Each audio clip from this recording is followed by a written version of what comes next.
மற்றும் பால் பொருட்கள் கெடாமல் இருக்க பால் பண்ணை உரிமையாளர்கள் விஷத்தன்மை வாய்ந்த வேதிப்பொருட்களை பயன்படுத்துவதாக மத்திய அரசின் உணவு பாதுகாப்பு அதிகாரிகள் குற்றம் சாட்டியுள்ளனர்.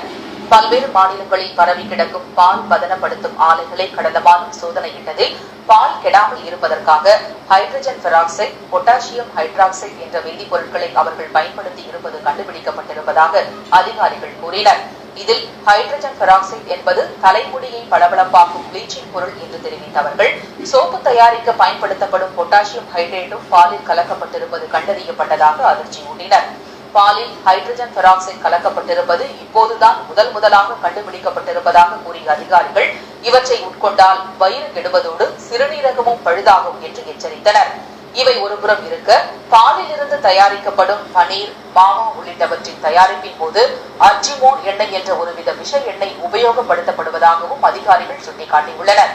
மோரியானா என்ற இடத்தில் உள்ள பால் பதனப்படுத்தும் ஆலையில் அதிக அளவு ஹைட்ரஜன் பெராக்சைடு வேதிப்பொருள் பதுக்கப்பட்டிருப்பது தெரிய வந்ததை அடுத்து நடத்தப்பட்ட சோதனைகளில் இந்த உண்மைகள் கண்டறியப்பட்டதாக அவர்கள் கூறினர்.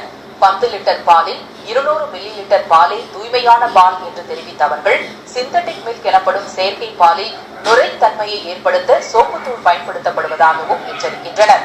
சட்டவிரோத சுரங்க தொழில் போல கலப்பட பால் விற்பனை நாளுக்கு நாள் அதிகரித்து வருவதாக கூறிய அதிகாரிகள், இந்த விஷயத்தில் நடவடிக்கை எடுக்க முடியாமல் தங்கள் கைகள் கட்டப்பட்டிருப்பதாகவும் தெரிவித்தனர். சத்துணவு